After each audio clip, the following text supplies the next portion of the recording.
Driving one of the cars on the list of must-haves, and it is a Porsche Cayman.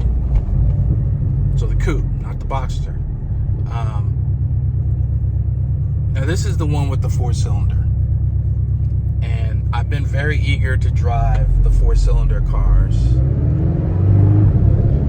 And I think, the misconception is that somehow a 4-cylinder is going to take away from the quality of the car's driving performance. And that couldn't be further from the truth. My X2 M35 has a 4-cylinder, and that car will get from 0 to 60 in less than 5 seconds.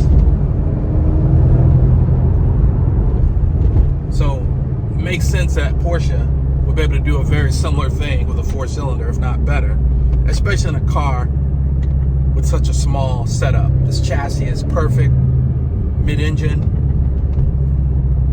so I'm pretty eager to see what this thing will do. Now, I'm not in an S. So the 4-cylinder.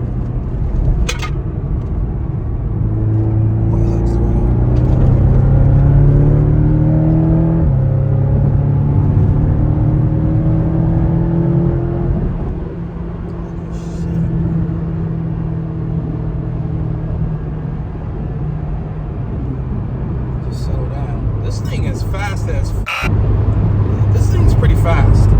This is not an S. So this is a 300 horsepower variant. Now it does have the sports exhaust. That's from the factory, so now you have the ability to activate that and you'll get a better sound from it. The sport button. Now this has the 14-way seats, but it doesn't have heated and cool, which is interesting. I kind of thought that came hand in hand, but okay, whatever. The only reason I bring that up is that in a car like this, when you're driving hard, sometimes having that cool seat is nice because you get sweaty. The exhaust doesn't sound horrible.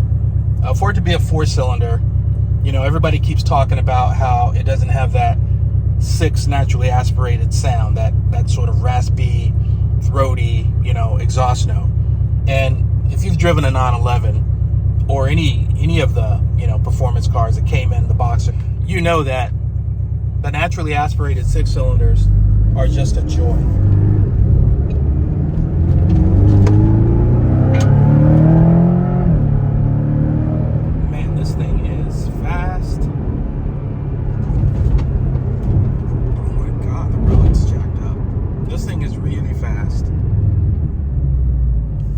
This thing is really fast. And again, this is not an S. I'm kind of tripping out on that. Now, I've talked about in the 911 realm how sometimes having the S, it seems cool, it's great, everybody wants one. It's like the buzz. And a lot of people will throw that out there as if they're some sort of performance gurus. And the truth is, they probably have not experienced the non-S, so it'd be the Carrera, or in this case, it'll just be the Cayman. So I don't like using the words base, because there's nothing base about most of the Porsche lineup. I mean, you think about the price point you're paying for any of this, base does not even come into my mind. So you've got Carrera, then you got Carrera S. Now, if you need to say base to reference which power plant it is, I guess, but the Carrera is the base engine, so there's no need to say that, just say Carrera.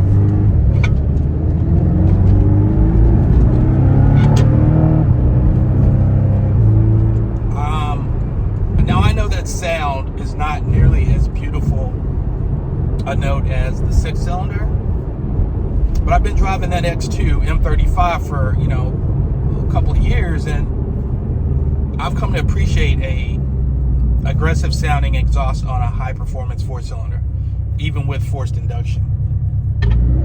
And in this case, it's not disappointing.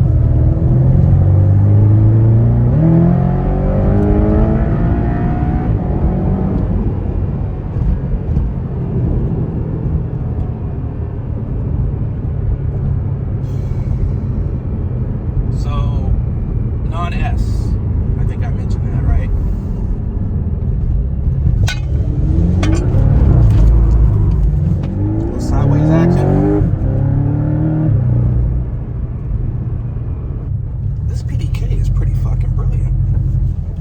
100% sure that I would want a PDK and a lower performance engine setup like the Cayman or the Carrera.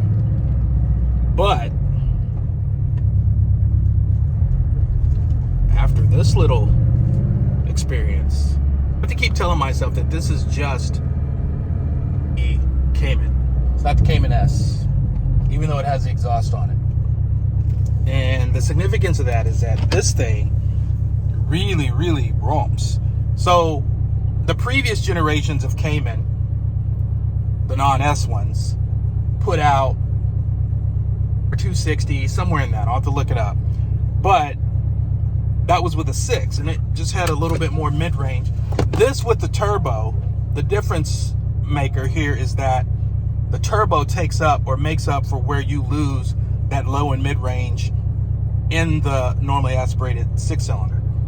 And it does a really good job of masking the fact that you've lost 2 cylinders, because at no point in driving this do I feel like it is underpowered. And again, this is Cayman, not Cayman S. Let's take a look at the car. All right, here it is in all its glory. I don't mind the front on this one. A lot of the newer Porsches, the 911s, and they have a more squared off front, which is not my favorite look. But I don't mind this one. It's got the nice tires and wheels on it, as I mentioned. Sports exhaust on it. I would not normally buy a black one, but since I'm just testing this out, not a big deal.